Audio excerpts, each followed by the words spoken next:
अब क्या होता है कि मंदिर बनकर तैयार हो जाता है और कबीर साहब वो परमेश्वर अपने उस चबूतरे पर चौरे पर जाकर बैठ जाते हैं और समुद्र की तरफ ऐसे कर लेते हैं और समुद्र अपना प्रतिशोध लेने के लिए उस मंदिर को तोड़ने के लिए समुद्र खड़ा होता है 40 फुट ऊंचा, जैसे साइक्लोन होता है, और ऐसे पहाड़ सा नजर आता है और ऐसे स्पीड से चल पड़ता है समुद्र उस मंदिर को, जगन्नाथ जी के मंदिर को तोड़ने के लिए। अब जब नजदीक आ जाता है 100 फुट दूरी पर, वो वहीं का वहीं वो जल जाम हो जाता है, ज्यों का त्यों स्थिर हो जाता है, जितनी ऊंचाई पर 40 फुट ऊंचा, आगे नहीं बढ़ पा रहा। अब समुद्र एक विपर रूप बनाकर, ब्राह्मण का रूप बनाकर बाहर आया और कबीर परमेश्वर जो बैठे थे अपने चौरा पर, चबूतरा पे, उसके सामने हाथ जोड़कर कहता, प्रभु मुझे रास्ता दे दो आगे जाने को। कबीर साहब ने पूछा, क्या करेगा तू, कहां जा रहा है? कि मैं इस मंदिर को तोड़ के आऊंगा। कबीर साहब ने कहा, क्यों भाई, क्यों तोड़ रहा मंदिर में? इसमें तो विद्वान पुरुष रहा करेंगे, इसमें गीता जी का ज्ञान होगा, प्रभु की व्याख्या की जाया करेगी, कलयुग में उद्धार होगा, जो यहाँ सत्य भक्ति प्रचार होगा, कोई वो ब्रह्म साधना बताने वाला कोई संत रहा करेगा, क्यों तोड़ रहा भाई तू? तब समुद्र ने कहा कि इसने, श्री कृष्ण ने, श्री राम रूप में, ये विष्णु ने मेरे साथ बदतमीजी की थी जब लंका पर धावा बोलना था और मेरे ऊपर से पुल बांधा था, जबरदस्ती मेरे को तीर दिखा कर, अग्नि बाण दिखा कर मुझे शूद्र और नीच कहा था कि लातों के भूत बातों से नहीं मानते, लक्ष्मण मेरा अग्नि बाण दे, इस समुद्र को फूकूंगा। मुझे डराया था, मुझे धमकाया था, मुझे शूद्र कहा था और मैं इसका बदला लूंगा। मैं इसको अपनी छाती पर, अपने किनारे पर इसका मंदिर नहीं बनने दूंगा, और पहले भी मैंने कई बार तोड़ दिया इसका। कबीर साहब ने कहा कि नादान साधु और ऐसे नहीं करते, आप तो अच्छी आत्मा हो, ये तो अच्छा स्थान बन गया, यहाँ पर सत्संग हुआ करेगा, कोई मूर्ति पूजा नहीं होगी इसमें, और इसको बनने दे। समुद्र कहने लगा, नहीं प्रभु आप हट जाओ। कबीर साहब ने कहा कि जा, फिर नहीं मानता है तो जाओ। तब समुद्र ने कहा कि प्रभु आपकी समर्थता के सामने अब मेरे से तस से मस नहीं हुआ जा रहा, मैं आगे नहीं बढ़ पा रहा हूं, आप रास्ता दे दो। कबीर साहब ने कहा बिल्कुल नहीं।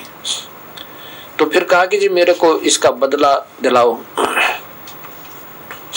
क्योंकि यहाँ पर बदला जरूर लेते हैं इंसान, ये हमारे अंदर एक और विशेष यहाँ की प्रेरणा रहती है। कबीर साहब ने कहा कि ऐसे कर, वो द्वारका तूने डबोत ली पहले, इसकी श्री कृष्ण की वो द्वारका तूने पहले भी तो खत्म कर दी थी, जब यादों का विनाश हुआ था, श्री कृष्ण की मृत्यु हो गई थी तीर लगने तक, तूने डबो तो लिया था। तो उसने कहा समुद्र ने कि अभी भी कुछ अंश बकाया रह गया था, अब भी बकाया रहता है उसमें काफी हिस्सा। तब कबीर साहब ने कहा कि अब उसने तू और डबो ले, पर इधर नहीं आ सकता पुत्र, चाहे तू डबो चाहे मत डबो, उसका बदला ले चाहे मत ले, अब तू इधर नहीं आ सकता। और कान खोल के सुन ले, यदि आज के बाद तू इधर आ गया ना इस मंदिर के आसपास, तो मेरे से बुरा नहीं होगा। हाथ जोड़ के कान पकड़ के समुद्र चलाएगा, प्रभु आपके सामने किसकी पार बसावे। और जो बचा कुचा हिस्सा और रहता था द्वारका का, उसको भी अपने जल मगन कर लिया। उसके बाद ये जगन्नाथ जी के मंदिर की स्थापना और उसमें विधिवत पूजा प्रारंभ हुई थी, गीता जी का ज्ञान किया जाता था, सत भक्ति होती थी। अब धीरे धीरे समय ज्यादा हो गया, इस करके इसको अब फिर वहीं पर झाड़े जूड़े लगाने पे जल के छुट्टे लगान पे केवल दर्शन मात्र हैं, कहते हैं मुक्ति हो जाएगी। ये सब समय आने पर ये अनजान साधक संत उस प्रक्रिया को खराब कर देते हैं। फिर समय अनुसार ये प्रक्रिया फिर प्रारंभ करवाता प्रभु अपनी कृपा है, और शास्त्र विरुद्ध शास्त्र अनुकूल साधना फिर प्रारंभ होती है। शास्त्र विरुद्ध साधना का फिर एक समय ऐसा आता है कि उसका अंत होता है। अब ये शास्त्र विरुद्ध साधना का अंत होने का समय आ गया है। ये कितने दिन लगेंगे, ये प्रभु की रजा है। ये कब हार मानेंगे ये नकली संत, शास्त्रों के विरुद्ध साधना बताने वाले, ये कब अपनी भूल स्वीकार करेंगे, प्रभु के दोषी ना रहेंगे। मैं तो ये कामना करता हूँ प्रभु सोधी दे, इनको सद्बुद्धि दो मेरे दाता। ये झांके अपने आप में वो कितने दोषी हो रहे हैं, हम गलत मार्गदर्शन करके। ये सोचें कभी बैठकर, देखें इन शास्त्रों को, और एक हो जावे, यहाँ से पीछा छुटवावे और प्रभु के गुण गावे मिलकर। अर्ध रात्रि बीत गई थी, सोपन में दिखे घनश्याम, इंद्र दमन एक मंदिर बनवा दे, जगन्नाथ हो जिसका नाम। इंद्र दमन एक मंदिर बनवा दे, जगन्नाथ हो जिसका नाम। सुन राजा एक भवन बनवा दे, संग समुद्र गहरा हो, गीता जी का ज्ञान चले वहाँ, विद्वान कथा कोई कह रहा हो।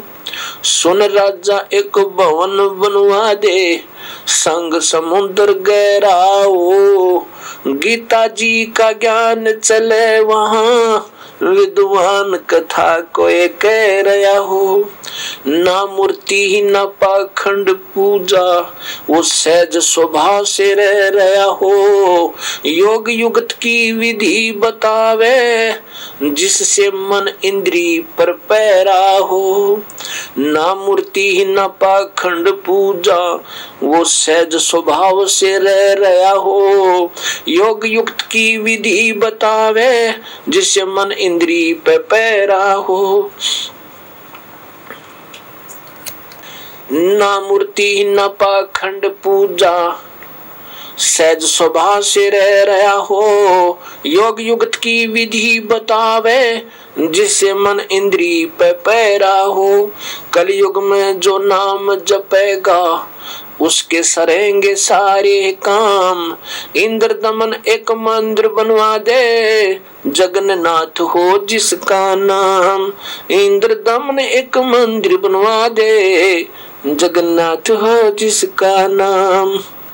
अर्ध रात्रि बीत गई थी, स्वप्न में दिखे घनश्याम, इंद्र दमन एक मंदिर बनवा दे, जगन्नाथ हो जिसका नाम। इंद्र दमन एक मंदिर बनवा दे, जगन्नाथ हो जिसका नाम।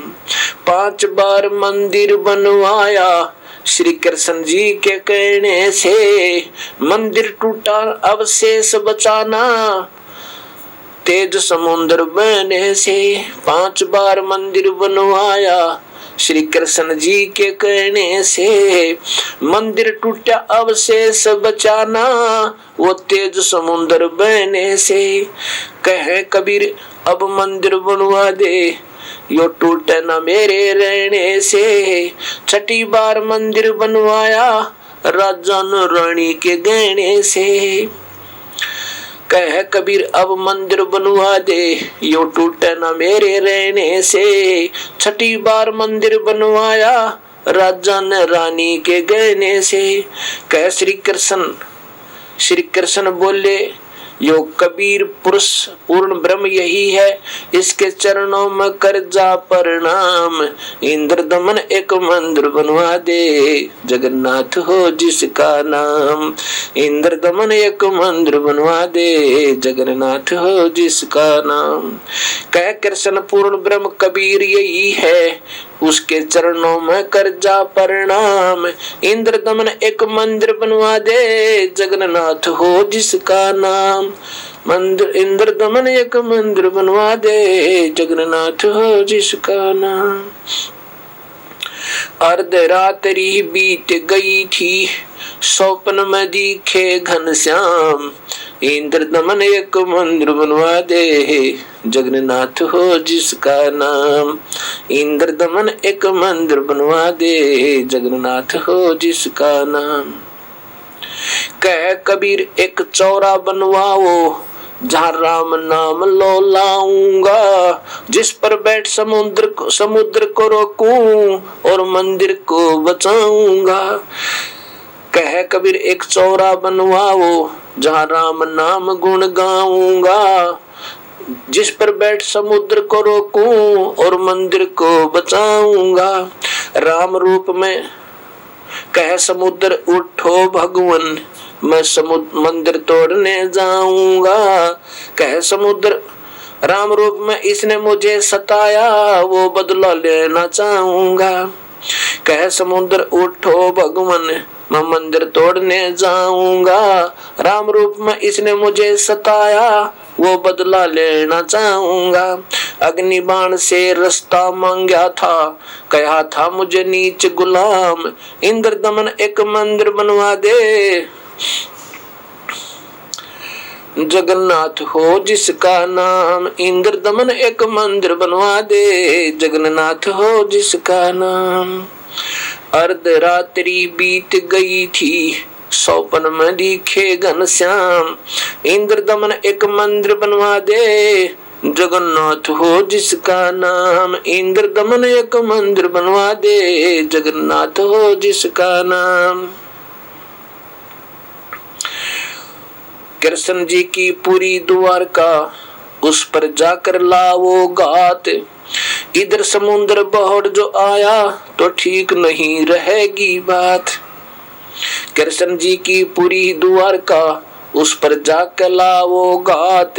इधर समुद्र बहड़ जो आया, तो ठीक नहीं रहेगी बात।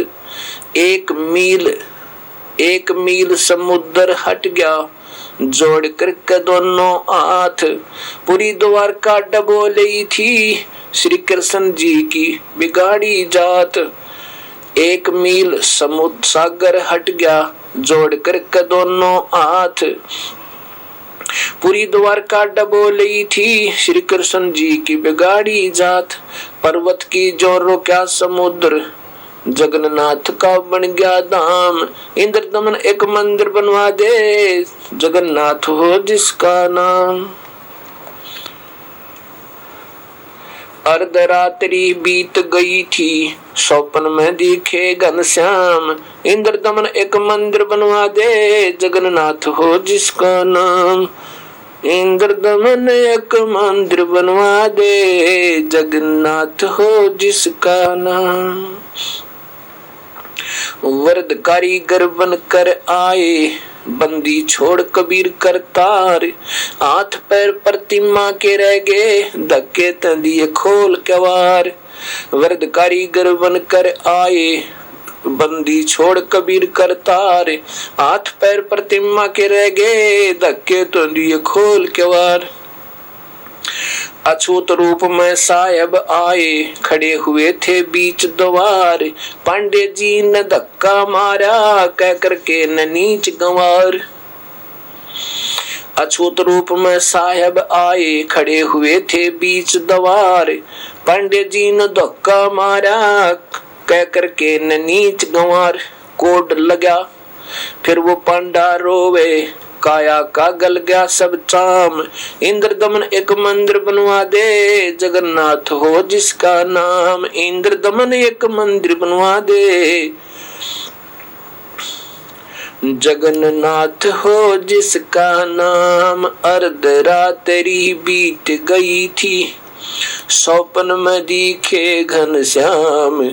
इंद्र दमन एक मंदिर बनवा दे, जगन्नाथ हो जिसका नाम। इंद्र दमन एक मंदिर बनवा दे, जगन्नाथ हो जिसका नाम। शरण दो पांडे न पिए, ज्यों की तो फिर होगी खाल। कह कबीर सुनो सब पांडा, यहाँ छुआ छात की न चाल चाल। चरण धो पांडे न पिए, ज्यों की तो फिर हो गई खाल। कह कबीर सुनो सब पांडा, यहाँ छुआ छात की न चाले चाल।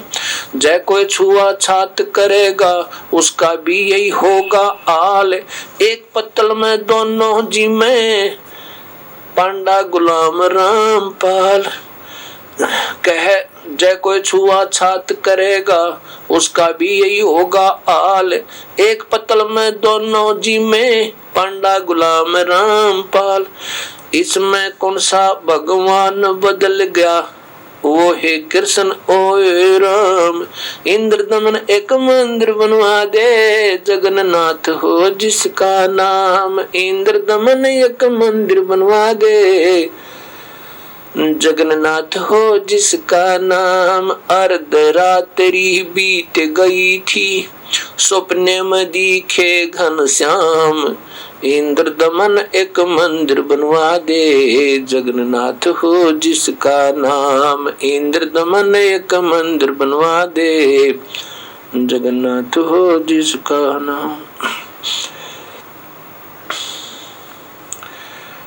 अब जिस पांडे ने उस कबीर परमेश्वर के धक्का मारा था, जब वो साहेब एक अछूत रूप में जगन्नाथ जी के मुख्य द्वार पर खड़े थे, कुछ दिनों के बाद उस पांडे का कोड लग गया, और इतना भयंकर कोड लग गया, सारा चाम चू चू का गिरने लग गया, सब में मवाद फूट गया और बहुत बुरा हाल हो गया। माखी बन के सारा चाम गल गया, शरीर की खाल गल गई। अब उस पांडे जी ने बहुत कोशिश की, अपने देसी दवाइयां भी खाई, प्रभु की आराधनाएं भी की, पूजाएं भी की, जो दोनों को बताता था कि ऐसे कर लो तुम्हें सुख होगा, वो स्वयं कर चुका, पर कभी आराम नहीं हुआ। एक दिन स्वप्न में भगवान श्री कृष्ण ने उस पांडे को दर्शन दिए कि उस जिसको तो सूदर समझ रहा था नादान, वो परमेश्वर है, और पैर पकड़ दे, जाकर उसके अक्षमा याचना कर ले, जैसे वो कहे ऐसे करना भाई, नहीं तो ये तेरा जीवन व्यर्थ हो गया, मेरे बस की बात नहीं।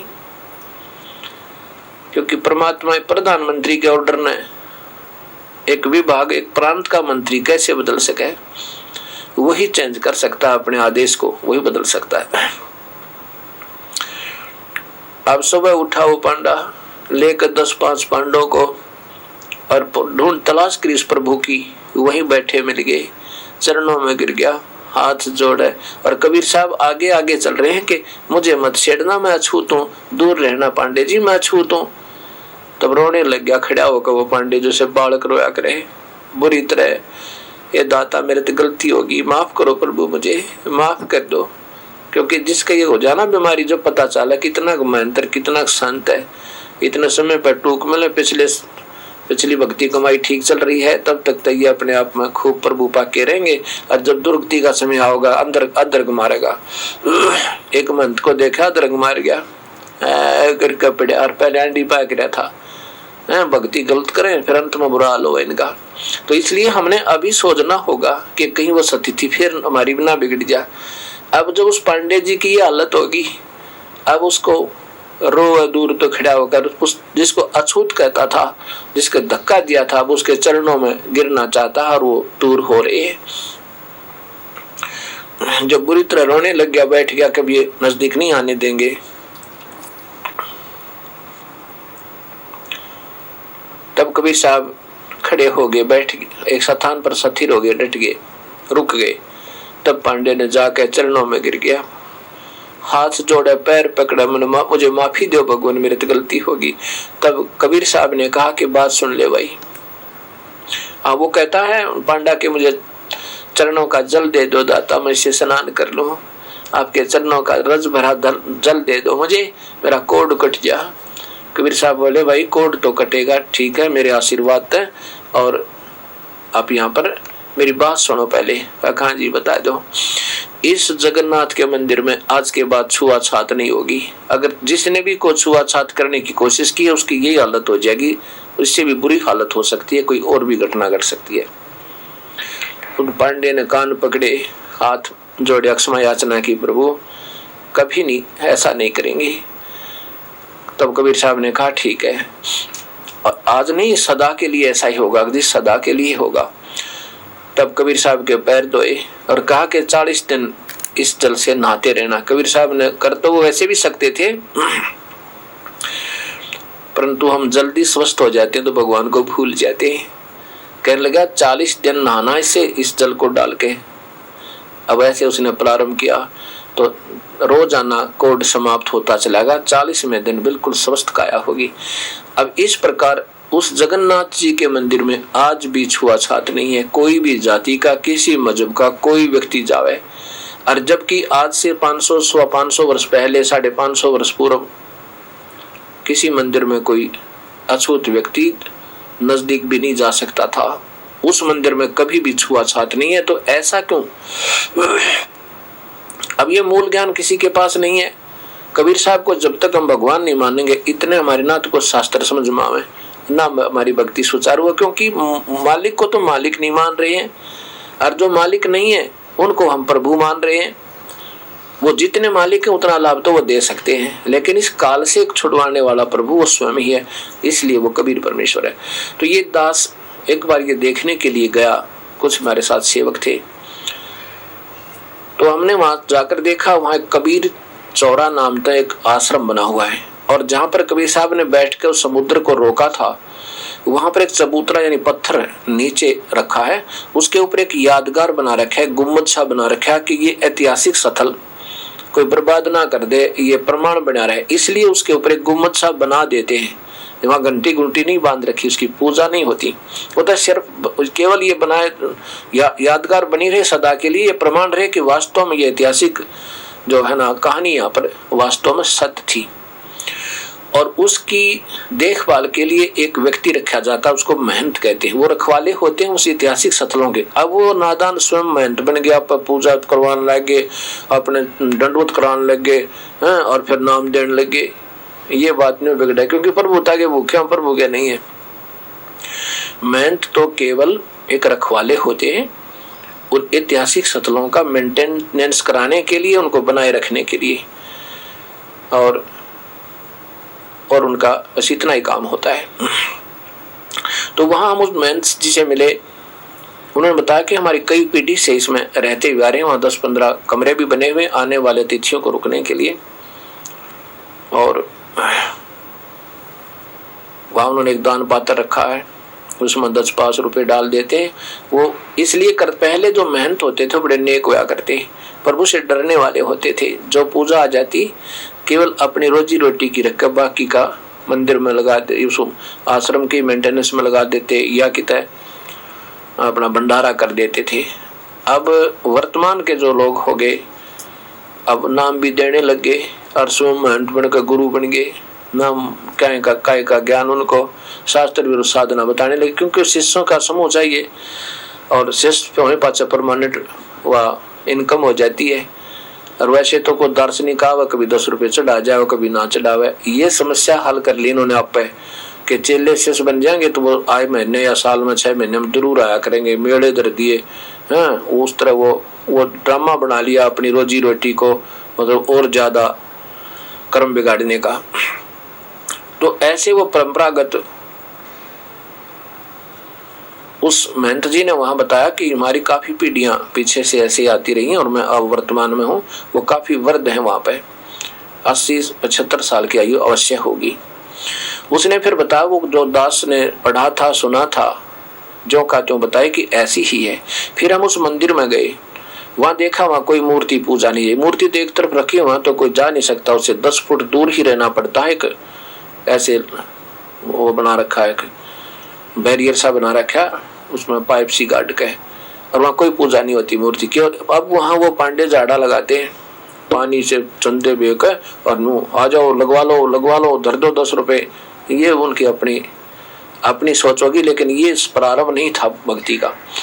तो हमने वहां पर पूछा उन पांडवों से कि यहाँ पर छुआछूत क्यों नहीं होती? अन्य मंदिरों में तो कोई कुछ नहीं देता था पहले शूद्रों को, अन्य जाति वालों को। तो वो कहने लगे, पता ये प्रभु कृपा है, एक प्रभु कृपा है, प्रभु की कृपा यहाँ क्यों हुई, अन्य मंदिरों में क्यों नहीं हुई? फिर हमने पूछा कि सुना ये मंदिर पहले समुद्र ने कई बार तोड़ा था। वो कहने लगे हाँ 1-2 बार तोड़ा था, सुना है हमने भी। फिर किसने रोका समुद्र को? कि भगवान प्रभु की कृपा से रुक गया। जब वो 3 बार टूटा, जब ये प्रभु कहाँ गए थे आपके? अब ये वो सच्चाई तो सामने आने नहीं देते, क्योंकि कबीर साहब को भगवान नहीं मानते। अरे जब तक मूल मालिक को मालिक नहीं मानेंगे, जब तक हम जड़ की सिंचाई नहीं करेंगे और जड़ को नीचे नहीं डालेंगे जमीन में, तब तक पौधा भक्ति रूपी हमारा सफल नहीं हो सकता। ये जगन्नाथ के मंदिर की स्थापना की सत्य कथा है। एक समय की बात है, गोरखनाथ जी ने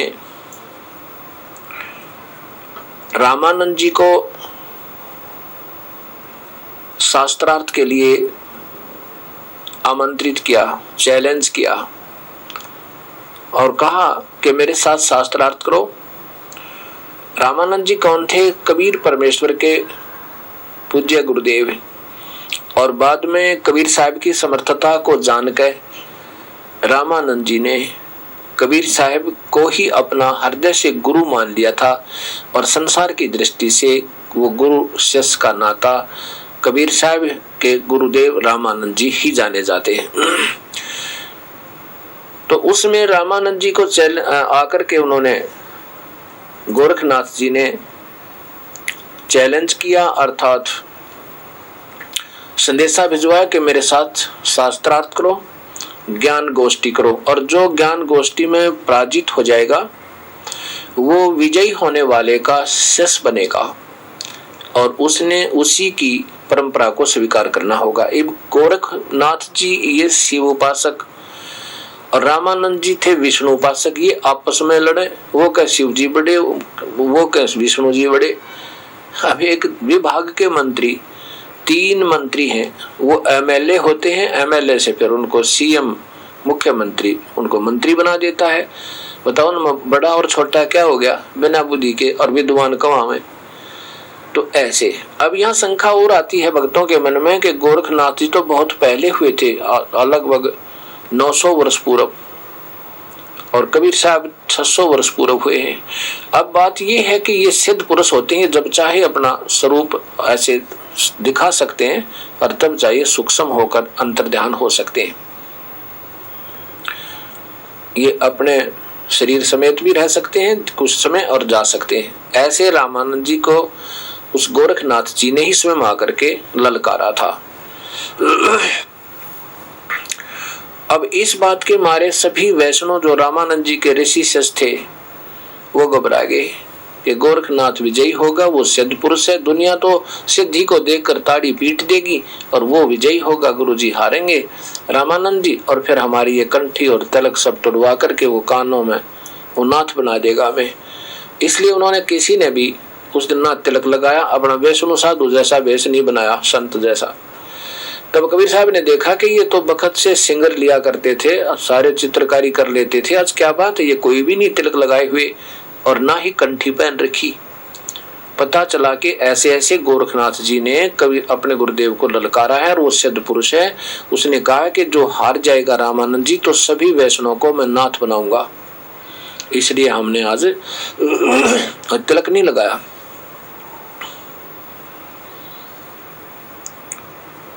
कबीर साहब जी कहने लगे लगाओ, अपने पूरे श्रृंगार करो, चलो तुम्हारे पास भक्ति तो है नहीं पर तुम ड्रामा तो करते ही हो, पर करो आज भी, क्यों घबराते हो, जो होगा सो देखा जाएगा। कबीर साहब गए रामानंद जी के पास और कहा पूज्य गुरुदेव, सुना है गोरखनाथ जी ने ऐसे ऐसे हमें शास्त्रार्थ के लिए बुलाया है। रामानंद जी कहने लगे भाई बुलाया तो है बच्चा, फिर क्या करें, वो तो सिद्ध पुरुष है और दुनिया इन ड्रामों को ज्यादा मानती है, जिसने थोड़ी सी सिद्धि दिखा दी बस उसी के पीछे हो लेते हैं, ये बात बिगड़ेगी। कबीर साहब ने कहा देखो पूज्य गुरुदेव जी, आप तो जान ही जान हो, आपका दास एक प्रार्थना कर सकता है। गुरुदेव देखी जाएगी, हारेंगे, हार जीत तो होती ही है, कुछ हो सके जनता को समझ में आ जावे। तो इस बात को सुनकर रामानंद जी समझ गया कि जब कबीर साहब ने कह दिया तो कोई खतरा नहीं, ये तो परम शक्ति युक्त है। कहने लगा ठीक है, अभी चलते हैं। चले गए और वहां पर जहाँ निश्चित स्थल था वहां आसन लगा दिया रामानंद जी का अलग से, और गोरखनाथ जी जमीन पर अपना एक मृगशाला बिछा के और साथ में एक त्रिशूल गाड़ रखा 6-7 फुट ऊंचा, ऊपर 3 उसके सींग से होते हैं, और स्वयं जमीन पर आसन लगा करके, मतलब मृगशाला बिछा करके आसन अलग से लगा हुआ था, वहां बैठे। और कबीर रामानंद जी का आसन अलग से लगा दिया और कबीर साहब अपने गुरुदेव के चरणों में उनके आसन के नीचे बैठ गए।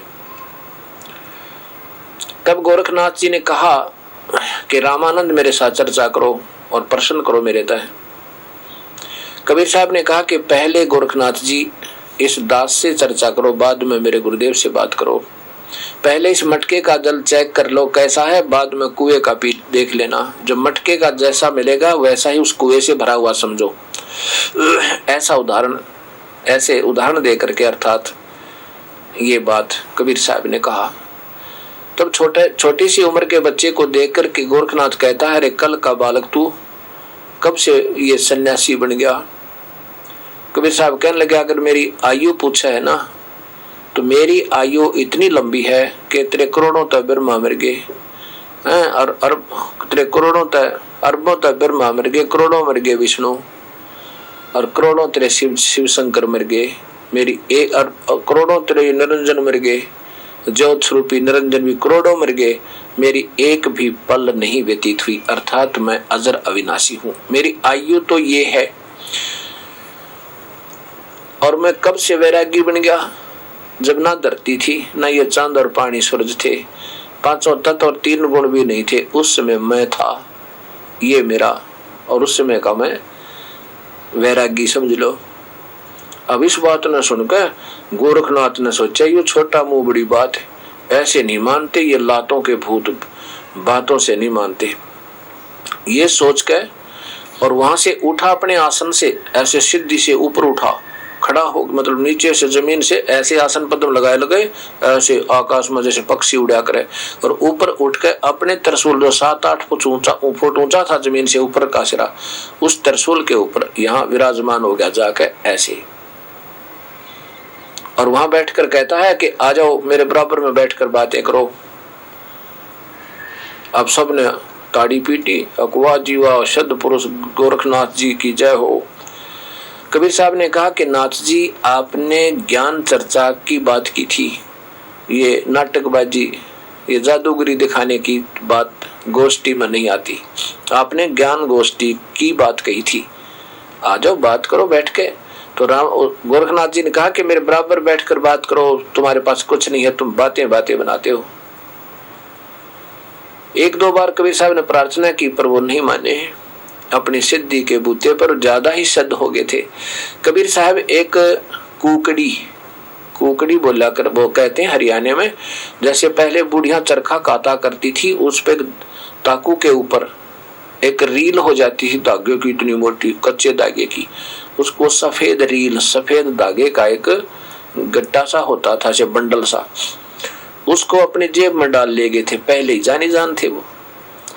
उस समय कबीर साहब ने अपनी जेब से वो धागे की मोटी रील निकाली, उसका एक सिरा पकड़ा धागे का और ऐसे आकाश को भगा दी, वो ऐसे अनलोड होगी, अनबंडल होगी तो सीधा एक धागा खड़ा होगा, नीचे से लेकर ऊपर तक 150 फुट के दूरी पर ऊपर जाकर उसका अंतिम सिरा, अंतिम छोर था, और वहां और नीचे जमीन पर एक सीधा परपेंडिकुलर खड़ा हो गया ऐसे। और कबीर साहब वहां से उठे अपनी सिद्धि से और ऊपर पहुंचे, सिद्धि के तो मालिक थे, अपनी शक्ति से ऊपर गए और उस धागे के ऊपर वाले छोर पर जो आकाश में 150 फुट ऊंचा था, वहां जाकर विराजमान हो गए और कहा कि आ जाओ नाथ जी मेरे बराबर बैठकर बात करो। बराबर में ही गोष्ठी होती है। तो अब ये बात नहीं थी कि गोरखनाथ जी और नहीं उड़ सकते थे, और भी उड़ सकते थे, क्योंकि एक सिद्धि आकाश से उड़ जाई, एक सिद्धि जल पैर ना लाई। एक सिद्धि ऐसी होती है जो पानी जल का पैर का पानी ना लगे, और एक सिद्धि ऐसी होती है जो पानी के ऊपर ऐसे चला, जल के ऊपर जैसे थल पर चलते हैं।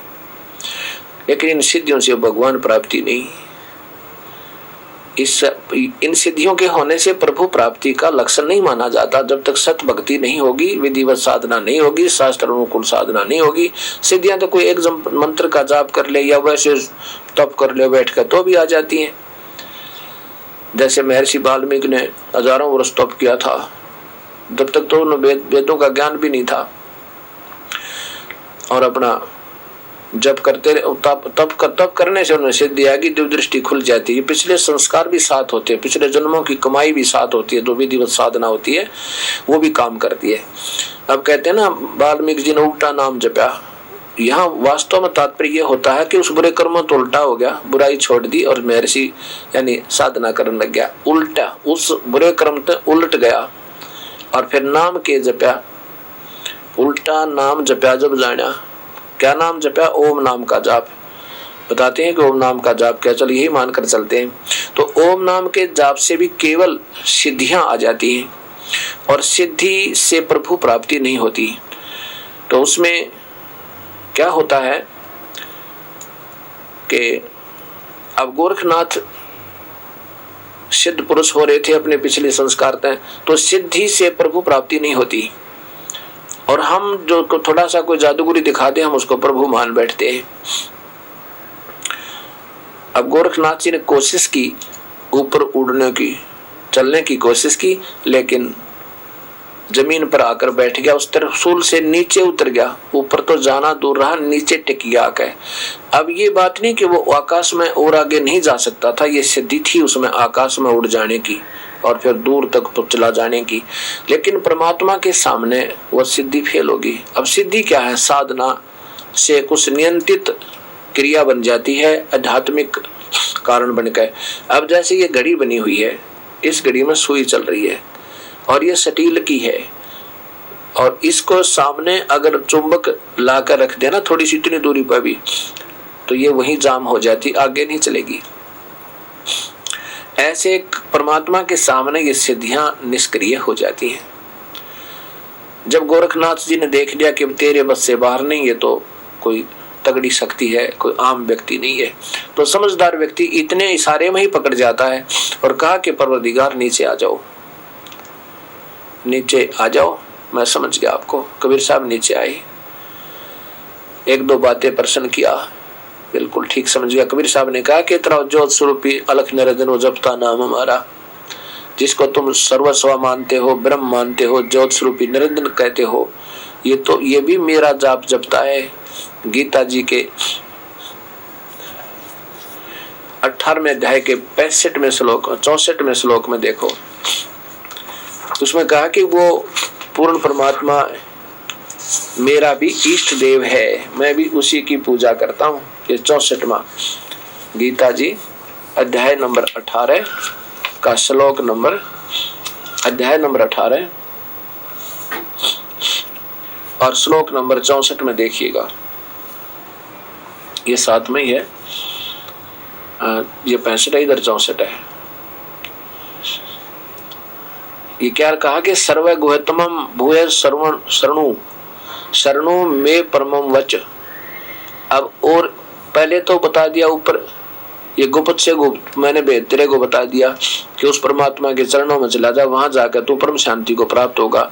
अब फिर इसमें कहता है कि मैं गुप्त से और गुप्त एक बात बताऊं तेरे तय अर्जुन, ये तेरे हित में कहता हूं कि वो इति माने यह है, इति का अर्थ इन्होंने यही कहा है, इति माने यह है, इति माने यह है पूर्ण परमात्मा ही, में माने मेरा, दृढ़ माने सुनिश्चित, इष्ट माने इष्ट देव, पूज्य देव, असी माने है। मैं तेरे हित में बता रहा हूँ कि ये का पूर्ण परमात्मा, वो पूर्ण परमात्मा, वो तत्परम परम अक्षर पुरुष, उत्तम पुरुष तो अन्य, वो मेरा भी पूज्य देव है, मैं भी उसकी पूजा करता हूँ। तो यहाँ कबीर साहब कहते हैं तेरा ज्योत स्वरूपी अलख निरंजन ये जपता नाम हमारा, वो भी मेरा ही, मेरा धरता ध्यान, हमारा ध्यान रक्त करता है, वो हमारा ध्यान करता है। अब जैसे प्रश्न था ना कि वाल्मीकि जी ने मरा राम राम करने लगा। अब चाहे कोई मंत्र कर लो, किसी भी नाम का, चाहे राधे श्याम सीताराम कर लो, पर इससे वो तप से सिद्धि आती है, नाम से नहीं आती। उसकी तप की साधना से सिद्धि आ जाती है। वो बैठ कर मेडिटेशन करने से कुछ एक फल मिलता है, उसका कुछ सिद्धियां आ जाती है, लेकिन मुक्ति नहीं हो सकती नाम होते हैं। कोई भी नाम का मंत्र है उसकी आराधना कर लो, लेकिन उसे अन्य वो तो और उपलब्धि हो जाएगी। जैसे आम की जगह पर किक्कर का बीज बीज लिया, वो भी उगेगा और उसका फिर फल वो नहीं होगा जब आम वाला होगा। ऐसे तो इस बात को गोरखनाथ कहने लगा, जी एक बात बताओ, मैं आपकी एक परीक्षा और लेना चाहता हूँ, फिर मैं आपको स्वीकार कर लूंगा अपने गुरुदेव रूप में। तो कबीर साहब ने कहा वो भी कसर निकाल ले भाई, अपनी सारी शंका मिटा ले कि ये साथ में 2 किले पर गंगा थी जहां ये गोष्ठी हो रही थी, कि गंगा पर चलो एक बार। कबीर साहब वहां गंगा पर चले गए, दर्शक भी पहुंच गए। गोरखनाथ जी ने गंगा में गोता लगाया और वहां पर मछली का रूप बना लिया, और पहले कहा कि मुझे ढूंढ देना, मैं इसमें गोता लगाऊंगा तो मैं तुझे अपना गुरुदेव मान लूंगा। अब अंदर जाकर के गोरखनाथ जी ने एक मछली का रूप बना लिया, गोता लगा के, डुबकी लगा करके गंगा में। कबीर साहब ने पकड़ के वो मछली और बाहर ला के गोरखनाथ बना के बैठा दिया पटड़ी पे। तब गोरखनाथ जी ने चरणों में शीश टेक दिया और नाम लिया, उपदेश लिया अपने प्रभु ते। तब कबीर साहब ने कहा था कि गोरखनाथ सिद्धि में भूला फूला टूणा टामन टूणा, गोरखनाथ सिद्धि में भूला और टूणे टामन हांडा फूला। ये सिद्धियों को तो टूणे टामन बताए संतों ने, ये भक्ति के लक्षण नहीं है।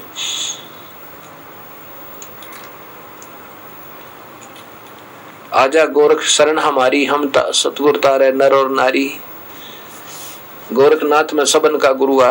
कबीर साहब की प्यारी आत्मा गरीबदास जी कहते हैं कि कबीर साहब ने कहा कि गोरखनाथ मैं जगत गुरु, मैं बृहस्पति हूँ, वास्तव में मैं सबका गुरु हूँ। तब गोरखनाथ जी ने कहा था कि तेरी बातें मुझे अच्छी नहीं लगती, तू गलत कह रहा है, मुझे तेरी बातें कड़वी लगती हैं, तेरा वचन मुझे लग गया कड़वा। तो कबीर साहब ने कहा कि कड़वा लगा वो मीठा होई, हमारी बात पति जज होई। जैसे ये दास अब कड़वी कड़वी कैप्सूल कुनीन खिला रहा आपको, क्योंकि अभी तक आप सत ज्ञान ना होने से असत ज्ञान तक रोगग्रस्त हो, और ये कड़वी कड़वी कैप्सूल आप खाते रहो, ये सच्चाई सुनते रहो, एक दिन वो दिन आवेगा आप स्वस्थ हो जाओगे, और ये इतनी मीठी बनेगी आपको कोई और चर्चा अच्छी नहीं लगेगी। जैसे अस्वस्थ व्यक्ति कड़वी कड़वी गोलियां खा अस्वस्थ व्यक्ति कड़वी कड़वी गोलियां खा कर स्वस्थ हो जाता है, पहले उसको रोटियां कड़वी लगती हैं, फिर वो मीठी लगती है।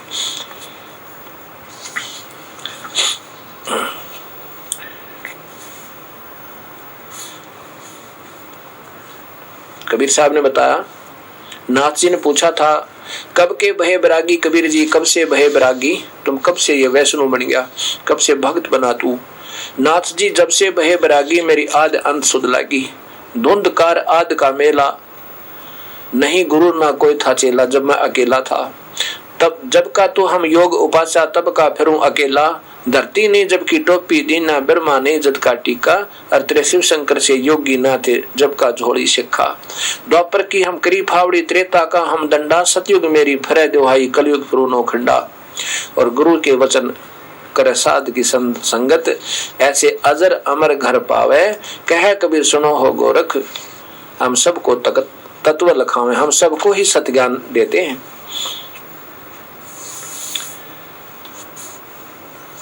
अब जब आयु के बारे में पूछा था, उसके बारे में कबीर साहब की वाणी है कि क्या है उम्र तुम्हारी, गोरखनाथ जी ने पूछा था। तो बताया था कि जो कोई पूछे बावरा क्या है उम्र हमारी, संख असंख युग पर ले गए हम तब के ब्रह्मचारी, ये करोड़ निरंजन हो गए परलोक से दारी, हम तो सदा महबूब हैं ये सो हम ब्रह्मचारी। अरबों तो ब्रह्म आ गए 49 कोट कन्हैया, और 7 करोड़ तेरे शंभू मर गए, मेरी एक नहीं पलैया। ये तेरे जो अजर अमर कहते हो ना शिव जी, मृत्युंजय है मृत्युंजय है, उसको वो तो नहीं हो गए 7 करोड़ मर गए, वैसे तो ये और ज्यादा खत्म हो जाते हैं। कहते मेरी एक नहीं पलैया। अब यही सोचकर चलो अभी, क्योंकि ये पीएचडी की बातें आएगी थोड़े से दिनों में आपके सामने, तब आपकी ये बुद्धि और ज्यादा काम करने लग जाएगी इस ज्ञान के आधार पर। अब ये शिव जी को अजर अमर कैसे मान लिया अनजानों ने, कि ब्रह्मा की आयु 100 युग है, 100 वर्ष की है। एक इन देवताओं का दिव्य वर्ष कैसे होता है, 1000 चतुर्युग की, वैसे तो ये 72 चौकड़ी युग होते हैं, 1008 चतुर्युग बनते हैं, लेकिन सीधा सा लेकर चलते हैं। 1000 चतुर्युग का दिन, 1000 चतुर्युग की रात ब्रह्मा जी की हुई। एक दिन रात हो गए 2000 चतुर्युग के, एक महीना हो गया 60,000 चतुर्युग का, और एक वर्ष हो गया 7,20,000 चतुर्युग का। और इसको 100 से गुणा कर दे, इसको 100 से गुणा कर दिया, 7,20,00,000 चतुर्युग की ब्रह्मा की कुल आयु होगी। और ऐसे ऐसे 7 ब्रह्मा मर जाओगे जब एक विष्णु की मृत्यु होगी, और 7 विष्णु मर जाएंगे तब एक शिव का, इस रुद्र की मृत्यु होगी। लेकिन मरेगा फिर भी, एती उम्र बुलंद मरेगा अंतरे, ये सतगुर लगे ना कान न भेटे संतरे। इतनी भी लंबी आयु जिसके कारण तुमने शिव जी को मृत्युंजय मान रखा है, इसकी भी मृत्यु होगी। इतनी भी लंबी उम्र होगी तो भी मरोगे। क्यों मरोगे? क्योंकि तुमको पूर्ण संत नहीं मिला जो इस जन्म मरण के झंझट ने काट दे।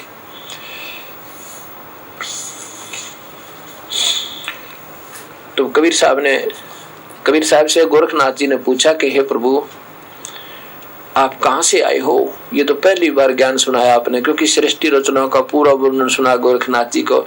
जब तक हम सृष्टि रचना नहीं सुनेंगे, जब तक हम इसको सत्य नहीं मान लेंगे, तब तक हमारी बुद्धि भक्ति मार्ग में सुचारू हो नहीं सकती, ना शास्त्र समझ में आवे। तो ये जरूरी समझना होगा, इसलिए ये दास बार बार आपको सृष्टि रचना सुनाता हुआ आ रहा है, और उसको सुनते रहना, ध्यान से याद करो। क्या बताया? अवधू कहते हैं जो अवधूत बन जाते हैं, केवल एक तन पर लंगोट या उसके ऊपर एक छोटा सा पर्दे पर कपड़ा बांध लेते हैं, बाकी निवस्त्र रहते हैं, उनको अवधूत कहते हैं।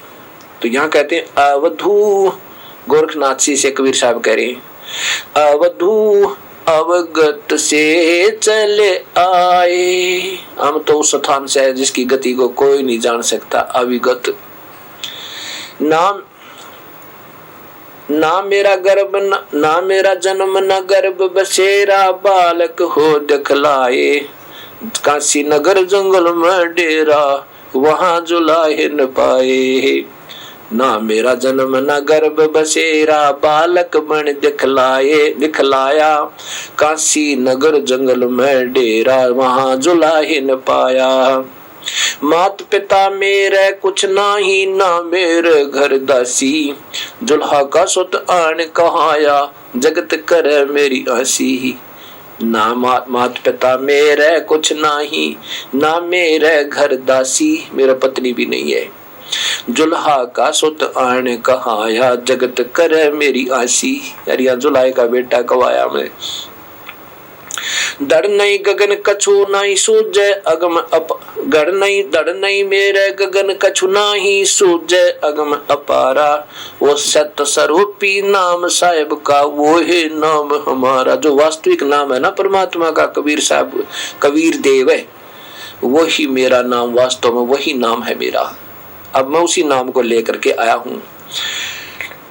डर नहीं मेरे गगन कछु नहीं सूझे अगम अपारा, ये सत्य स्वरूपी नाम साहिब का, वो ही नाम हमारा। अधर दीप गगन गुफा में तानिज वस्तु सारा, तेरा ज्योत स्वरूपी अलख निरंजन, ये भी जपता धरता ध्यान हमारा। अधर द्वीप सतलोक में, अधर द्वीप वहां गगन गुफा है, तानिज वस्तु सारा, वास्तव में मैं वहां रहता हूँ। और तेरा ज्योत स्वरूपी अलख निरंजन, ये जब धरता ध्यान हमारा, ये तेरा ज्योत निरंजन, ये काल भगवान गीता में कहता मैं सब न खाऊंगा है, और वो भी कहता मेरा भी पूज्य देव वो वही परमेश्वर है, उसकी शरण में जा तू अर्जुन। अब गीता जी के 18वें अध्याय का 64वां श्लोक आपने देखा। आड चाम लहू ना मेरे हूँ सतनाम उपासी, तारण तरण अभय पद दाता नो कह कबीर अविनाशी। हाड चाम लहू ना मेरे, मेरा शरीर हाड चाम का नहीं है, तेज पुंज का है। जैसे गरीबदास जी कहते हैं तेज पुंज तन दे धर के इस विध हमको भेंट ही। हाड चाम लहू ना मेरे हूँ सतनाम उपासी, ये तरण तरण अभय पद दाता, मैं हूँ कबीर अविनाशी, मैं ही वो कबीर अविनाशी, कबीर देव जिसको मारने में कोई समर्थ नहीं है। वास्तव में उत्तम पुरुष तो अविनाश अन्य है, वही वास्तव में अविनाशी है, वो मैं हूँ। इस बात को आज के कलयुगी ऋषि और संत नहीं मान सकते, क्योंकि इनकी बुद्धि शास्त्र विरुद्ध चल रही है। न इनको शास्त्रों का ज्ञान इनमें लिखा क्या है, और सारे समाज को अपनी मीठी मीठी बात बना के सुनी सुनाई अटकलों पटकाए बैठे हैं। अब चाहिए इन महापुरुषों ने फिर दोबारा इन शास्त्रों को देखें, और सतभक्ति इनके पास नहीं है बिल्कुल भी। ना इनके पास नाम है, ना इनकी विधि ठीक है, और ना इनको पूर्ण ज्ञान ही नहीं। तुम ले जा कहाँ रहे हो, तुमने जाना कहाँ है, भगवान को निराकार बतावे। तो उसके बाद गोरखनाथ जी ने कबीर साहब का उपदेश ले लिया और कहते हैं, कबीर गुरु और गोरख चेला, इवनो खंड में फिर अकेला। अब वो गोरखनाथ जी को सत्य नाम मिला, अभी सार नाम नहीं मिला उसको, क्योंकि हमारे अंदर थोड़ी सी कमियां रह जाती हैं। अब यही गोरखनाथ जी फिर दोबारा सतयुग में जन्म होगा और दिल्ली का बादशाह बनेगा। 1 लाख वर्ष तक दिल्ली का राज गोरखनाथ जी दोबारा आके और सारे काम करेगा, शादी करवाएगा और फिर यहाँ का राजा बनेगा, और फिर ये वैराग देगा और ये कबीर परमेश्वर उसको फिर मिलेगा आके, और फिर इसको सतनाम सार नाम देगा, फिर ये मुक्त होगा। लेकिन यह पढ़ाई शुरू होगी, इस सच्चे नाम जब मिल गया, इसमें इतनी शक्ति है, मनुष्य शरीर मिलेगा और सारी मौज होगी। और साथ में फिर अगर इसी जीवन में योग्य होगी तो तुरंत अभी मिल जाएगा सार नाम को, ज्यादा देर नहीं लगेंगे। कबीर साहब कहते हैं, जीवन त थोड़ा भला जय सत सुमरण होवे, लाख वर्ष का जीवन लेख धरे न कोई। अब सत सुमरण और सत भक्ति, सत नाम पूरी श्रद्धा नियमानुसार और पूरा गुरुते प्राप्त करके यदि प्राणी करता है तो कोई लंबा समय नहीं लगता, इसमें शीघ्र ही मुक्त हो जाता है। अब सत्संग को सुनकर प्रत्येक आत्मा में प्रभु के प्रति एक विशेष श्रद्धा उत्पन्न होती है। एक समय ये दास कहीं सत्संग कर रहा था किसी के घर पे। उनका बुजुर्ग पिता, लगभग उनकी आयु 70 वर्ष की हो चुकी थी, और वो भी सत्संग सुन रहा था। सत्संग सुनने के बाद उस प्यारी आत्मा ने, उनके पिताजी ने पूछा, आंखों में पानी भर के कहने लगा, महाराज जी मैं तो सारी उम्र अपने काम काज में लगा रहा, और मैंने तो जीवन में पहली बार ये विचार सुने हैं परमात्मा के बारे में। अब मुझे ये मुश्किल हो रही है, परमात्मा मेरे साथ बनेगा कि सारा जीवन खो दिया, सारा जीवन इतना काम किया और प्रभु के बारे में हमें ज्ञान नहीं हुआ, और अपने लिए कुछ नहीं किया, परिवार के लिए सब कुछ किया लेकिन अपने लिए कुछ नहीं किया। अपने लिए का तात्पर्य है भविष्य के लिए। और कहने लगा, आंखों में पानी भरकर बुजुर्ग आदमी, कि अब क्या बने मेरे साथ, अब क्या होगा मेरे साथ। मैंने कहा, भक्तात्मा चिंता मत करो, आप अब उपदेश ले लो और अब भी बात बन जाएगी। वो कहता, जी अब कैसे बात बनेगी, आयु तो बहुत कम रह रही है, अब तो नहीं बने बात है। मैंने कहा, कुछ भी नहीं बिगड़ा, ये शरीर पुराना हुआ है और जीव जो का त्यों है, ये अभी पुराना नहीं होता हुआ है। इसका तो फिर जन्म होगा, फिर जन्म होगा, फिर जन्म होगा ना विरा, कितने कहोगे। यदि आज भी आप इस सत भक्ति को स्वीकार कर लोगे तो समझो आपका जीवन सफल होगा, आपको मानव शरीर प्राप्त होगा और धीरे धीरे ऐसे ये भक्ति बढ़ जाएगी। अब जैसे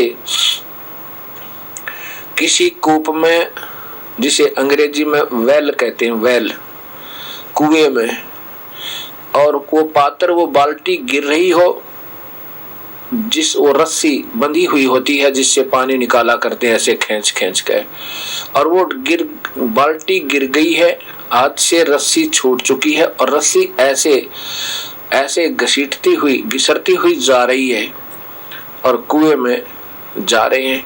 यदि भाग ले, कोशिश कर ले, हाथ पैर मारे और वो छोटी सी अगर 1 फुट की भी रस्सी बाकी रह रही हो गिरने से पहले वो मिल जावे तो कुछ भी नहीं गया, पानी भी आ गया और रस्सी भी और बाल्टी भी सारी आएगी।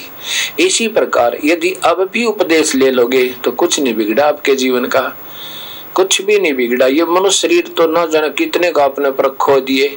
अब प्रारंभ कर लो, ये बीज भी आपके हृदय में भक्ति का प्रवेश हो जाएगा और फिर ऐसे धीरे धीरे पार हो जाओगे। ऐसी समझ में आई उसके, हुक्का बीड़ी शराब सब छोड़ दी। ने बोले जी मांस तो कभी खाया नहीं और शराब भी विशेष नहीं पी, कभी ब्याह शादी में ले ली थी, पी ली थी, और हुक्का बहुत पिया मैंने। उसी दिन से हुक्का शराब दोनों त्याग दी, तम्बाकू प्रयोग जीवन भर नहीं किया उसके बाद, और नाम ले लिया। फिर वो 8 वर्ष के बाद उसका प्राण छूटे। इतने खूब भक्ति की। घर वाले कहा करते जी ये तो उस मंत्र को जपता ही रहता है, और बेड़ा पार हो गया उसका। बड़ा प्यार से शरीर छोड़ दिया, अंत में बैठा बैठा और बोलता बोलता सत साहिब कहते कहते और प्राण त्याग गया।